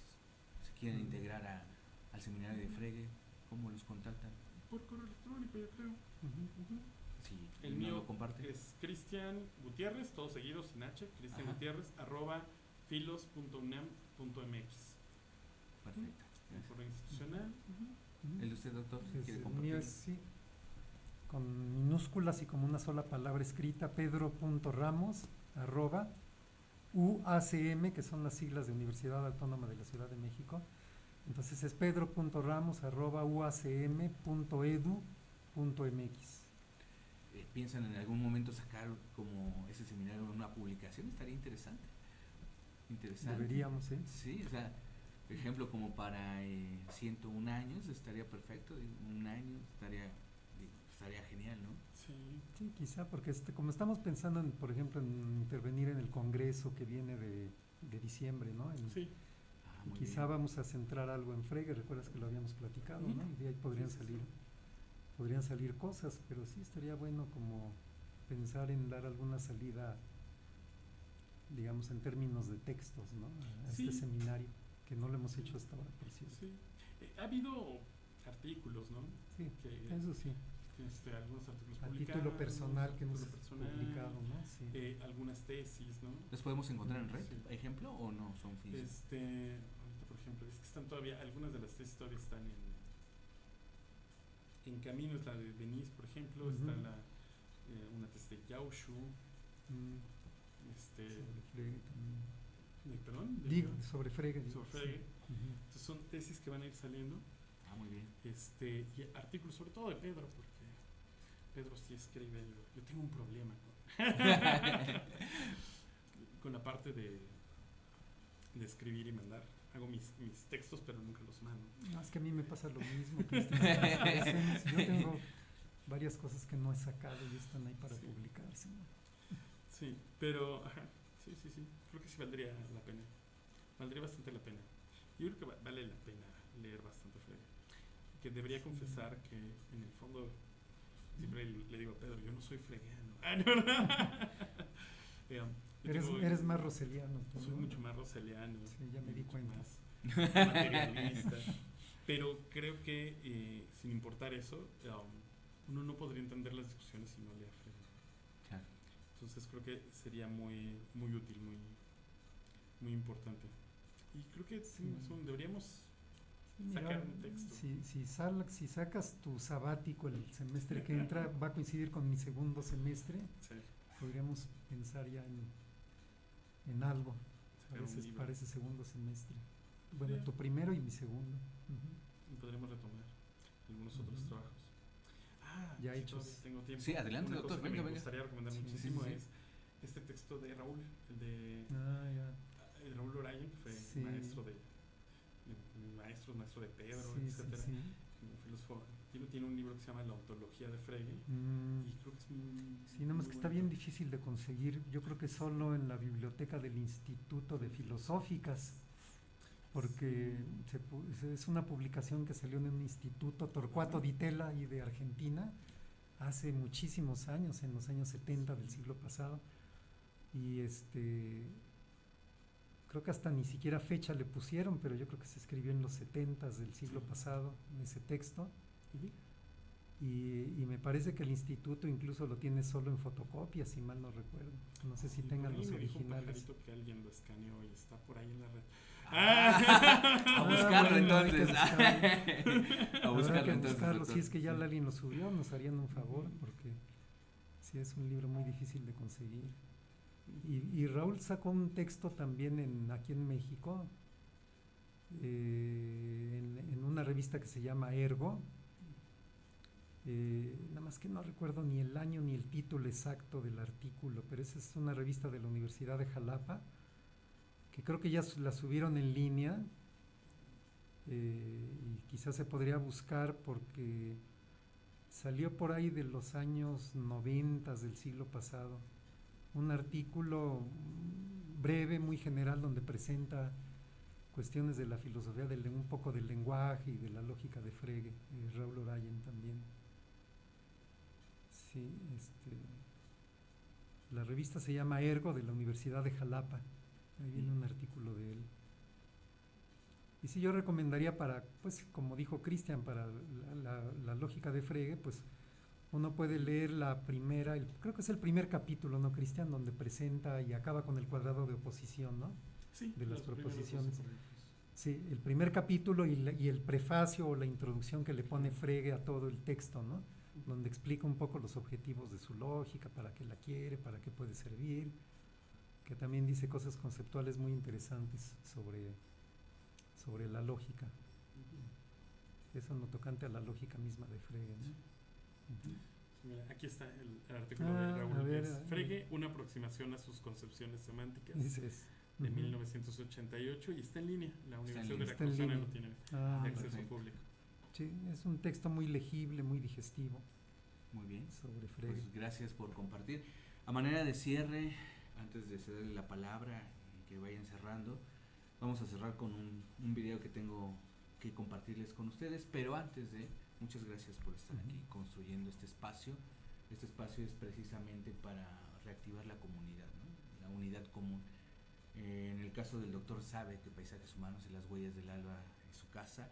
Ahora, Gracias. a partir de hoy, de este 1 de agosto, también Paisajes Humanos es la casa de usted, doctor Muchas gracias. Cristian, y aparte tocayo, un honor, de verdad, que hayan estado aquí ustedes recordando 100 años de este autor tan importante alemán, pero que pienso que estos autores pues ya no tienen una nacionalidad, sino ya construyen pensamiento para todo el mundo, para todas las épocas, y Frege, pues, vamos, ya es para quien esté interesado en su filosofía, en su análisis, en su filosofía, en la manera que entendió la aritmética, en la manera que aportó para las matemáticas.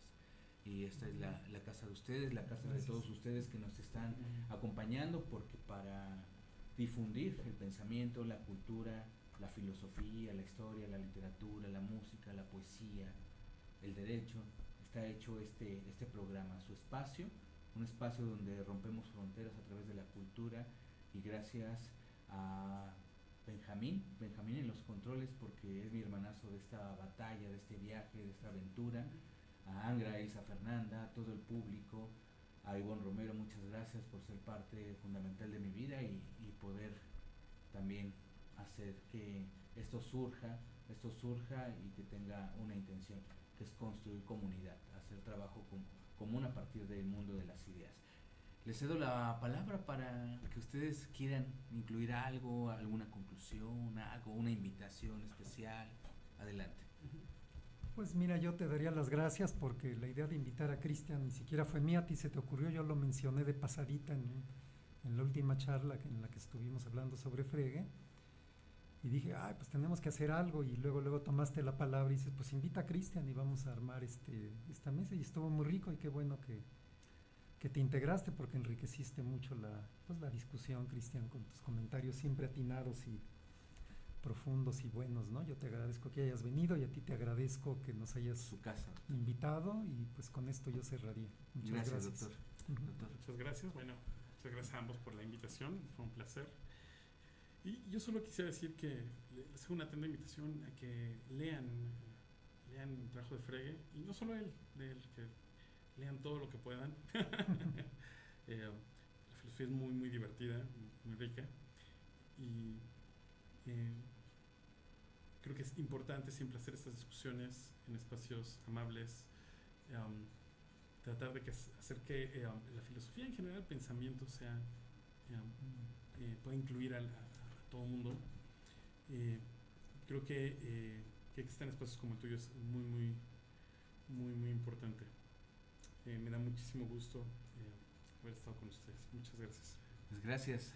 Algo que caracteriza al doctor, y también lo percibo de usted, doctor, es la sencillez del ser humano. O sea, el doctor yo lo considero, como todos sus estudiantes, una eminencia y un estandarte para nosotros en la UACM, y pues es un honor ser su estudiante. Va a estar un año de sabático, pero sé que usted ha dejado ya un legado con sus estudiantes, desde luego de la UNAM, pero sobre todo de la UACM. Nos ha aportado, nos ha forjado ese amor a la filosofía, a hacer análisis. E insisto, doctor, usted es bienvenido, es tu casa, desde luego lo vamos a seguir invitando porque tiene muchas cosas que aportarnos porque la filosofía pienso que debería de ser para todas y todos, quien esté interesado, ¿no? Y siempre en voz, en la experiencia de quienes le han dado su vida a la filosofía y que siguen aportando, es muy importante. Así que, como decimos aquí, en las 2 salas de Los Ángeles, es el agradecimiento. Muchas gracias por hacer polvo y hacer polvanera juntos. 5 años, vamos al rumbo para allá. Recuerden, Tierra de Nadie, en punto de las 6 de la tarde los esperamos allá en CADAF el próximo domingo, mañana en los programas especiales. Muchas gracias a este espacio que OmLife es importante para construir. A Benjamín en los controles, desde luego, muchas gracias, hermanazo, por ser parte. Nos vamos a despedir con una pequeña investigación que duró casi 3 meses. Fue para hablar del archivo. El archivo en la historia es muy importante, pero también cómo se construye el archivo. Ya no solamente son los archivos como el AGN ejemplo, o los archivos de ciertas iglesias, de ciertas instituciones. Los archivos también son lugares, aquí un poco analógico en el sentido del lenguaje. Los archivos donde se habla de lo muerto también es un archivo vivo, ¿no? Un archivo vivo, en este caso un cementerio, el cementerio de Santa Fe de los Altos, donde soy orgullosamente originario. Fue un trabajo para lo que fue temas selectos de historia con el doctor Rodolfo Suárez, y esto fue una investigación que hizo un servidor, y a partir de esta función de un archivo histórico, cómo se le puede integrar también un lenguaje literario, un lenguaje hasta cierto punto poético, pero sobre todo de renombrar a los olvidados en un cementerio. Paradójico, ¿no? Así que esto es para ustedes. Con eso cerramos. Gracias, doctor Pedro, doctor Cristian, doctor Pedro. Y vamos a seguir construyendo a través de la cultura. Yo soy Alex Salamandra. Nos escuchamos mañana. Gracias. Este no es un cementerio. Es una biblioteca de cuerpos donde nadie lee. Un archivo al que ya no se consulta, porque sus páginas están hechas de polvo y sus palabras se borran con el olvido. Toda ciudad esconde a sus muertos, pero hay lugares donde no se les esconde, se les olvida. Aquí yace el tiempo, no en relojes, sino en las piedras que se agrietan bajo el musgo. Los panteones son los archivos no oficiales de la historia. Aquí se sedimenta la memoria de quienes no figuran en manuales ni plazas. Jornaleros, madres anónimas, niños que murieron antes de tener un nombre legal. La necrópolis habla, pero nadie escucha. ¿Qué nos dice una tumba olvidada? ¿Qué grita esa losa agrietada por la intemperie? ¿Qué secreto guardan las flores marchitas y los retratos rotos que aún miran desde el pasado? La historia no está solo en los libros, sino también en las grietas de mármol. Hay fechas que ya no se entienden, rostros borrados por la lluvia, letras que supieron un idioma que ya no recordamos. El abandono también es un lenguaje, y este cementerio murmura con fuerza. Aquí hay quienes fueron olvidados por la historia, por sus hijos, por la ciudad que crece sin mirar atrás. La tumba abandonada es un archivo primario en ruinas. Nos habla de la expulsión simbólica, el desarraigo de la ruptura del linaje, de la política del olvido. Este panteón guarda la historia no oficial del pueblo. Las mujeres que murieron pariendo, los migrantes que nunca volvieron, los muertos sin nombre, los que vivieron en los márgenes de la estadística. Cada tumba es una fuente oral, material, sensorial, un fragmento de la historia no escrita. Cada grieta en la losa es una fisura en la memoria de una ciudad. Hay quienes mueren 2 veces, la primera cuando el cuerpo se apaga, la segunda cuando ya nadie pregunta por ti. ¿Será esa la muerte verdadera? La del nombre que ya no se pronuncia, la tumba que nadie visita, el epitafio cubierto de maleza. Hay tumbas de hace más de 100 años. Ya nadie las visita.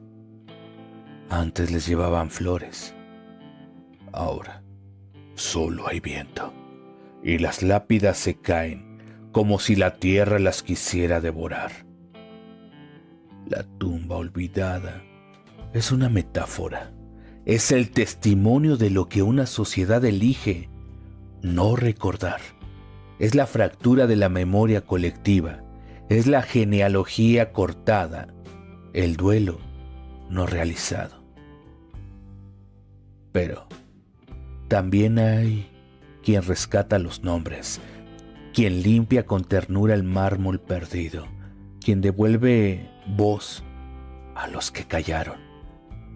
Las huellas del alba no están solo en la tierra, están en la voz, en la palabra que revive, en la poesía que nos deja que el silencio gane. A veces hay vecinos que hacen registros y mapas de las tumbas olvidadas. Recuerdan a sus abuelos, cada dato, cada recuerdo.